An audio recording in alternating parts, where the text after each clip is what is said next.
سيدي زبانغش اخر سال یو باسي سيدي زبانغش مونږ سوال وکړو چې بس کا استاد وایو چې خدای دې پر چوپ شه اوس الته تب چوپ شه بس خبر يوم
بسم اللہ الرحمن الرحیم۔ السلام علیکم۔ رڈار نیوز میں خوش آمدید۔ میں ہوں آپ کا ہوسٹ قاسم۔ ہر خبر پہ نظر، خبر کی بھی خبر بازوق ذرائع سے آپ لوگوں تک۔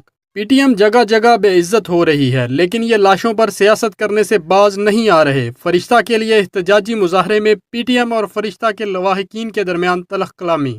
پی ٹی ایم کے ملک مخالف اور پاک فوج مخالف نعروں کی وجہ سے فرشتہ کے لواحقین نے انہیں اپنے ساتھ احتجاج کرنے سے روک دیا۔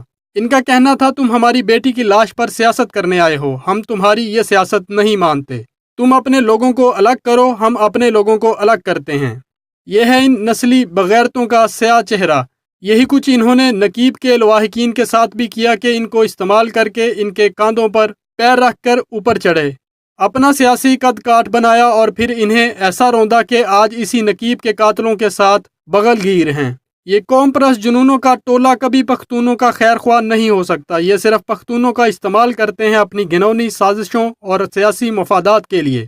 انہیں نہ پختونوں کی غیرت کی پرواہ، نہ پختونوں کی حیا کا تقدس۔ انہیں بس لاشیں چاہیے پختونوں کو ملک اور افواج سے بدزن کرنے کے لیے۔ امید ہے آپ کو یہ ویڈیو پسند آئی ہوگی۔ مزید ویڈیوز کے لیے ہمارے ساتھ رہیں اور ہمارے چینل کو سبسکرائب کریں۔ ساتھ والے بیل کے آئیکن پر بھی کلک کریں تاکہ آپ کو آنے والی ہر خبر کا نوٹیفیکیشن سب سے پہلے ملے۔ Thanks for watching radar news. Pakistan زندہ باد، افواج پاکستان پائندہ باد۔